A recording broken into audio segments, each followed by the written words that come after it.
I'm really into shark-based horror at the moment, so I was really looking forward to Maneater. This was released in 2022. It's written and directed by Justin Lee, and we have a cast including Trace Adkins, Nicky Whelan, Shane West, and various others.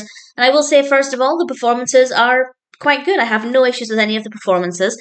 The location is so stunning. It is so beautiful to look at. It is filmed in Maui in Hawaii. I don't know if it's all filmed there or if there are any other filming locations, but that's certainly listed on IMDb, and it's really beautiful to look at. And I'm mentioning these points first because I don't have that much else to praise about the film. There are some other good moments, which I'll talk about in a moment, but as a story, the pacing is the main issue. It took over half of the film for something to happen.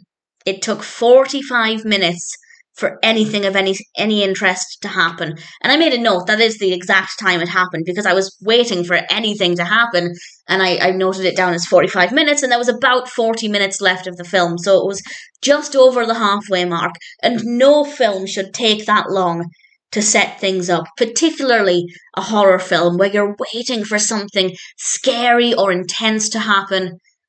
It took a tremendous amount of time. The film after that, it wasn't great, but the pacing after the fact wasn't that terrible. We would occasionally get some good bloodbath scenes. It was otherwise quite tame, but I don't have any issues with the pacing after that 45-minute mark. But leading up to that, they could have condensed that into 15-20 minutes. And granted, the final product would have been quite a short feature film, but it would have been a much more satisfying experience. So in general, it's not a great film, but there are some good aspects. The very bloody scenes are quite effective. They did make me feel a little bit sick, and I really thought they could have lent into that a little bit more. If we maybe got some of those earlier on, it would have been a more positive experience.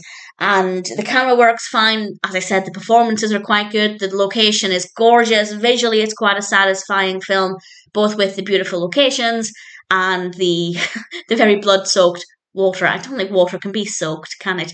Blood-stained water, I guess. Very bloody water, and that worked very well. The camera works fine. It is simply the way the story has been presented. It's not very well handled in the slightest. So it had potential, and there are some elements that I thought were very well done, but the actual story, it needs a lot of work. It could be good, it could be better. It's not that there was no hope, but unfortunately, to take over half of the film for anything to happen is not good in the slightest. But the performances are good. The horror aspects, when they happen, are not necessarily scary, unless you're perhaps phobic of sharks. I live in the UK, so it's not exactly a big threat here, but if you're genuinely scared of sharks and it's a real threat for you, then maybe it would be a little scarier.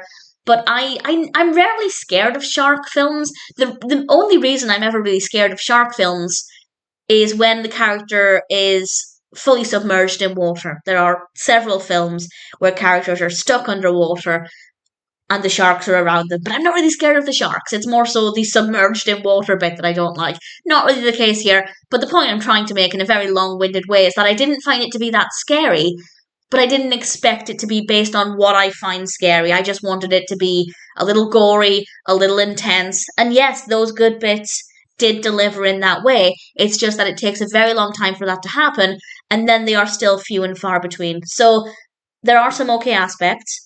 It is a watchable film. There's nothing about it that's annoying. There's nothing irritating other than the pacing. There's nothing that I'd say is badly done. It's just that it's not a great experience. Do I recommend it? Only if you really, really, really like shark-based films.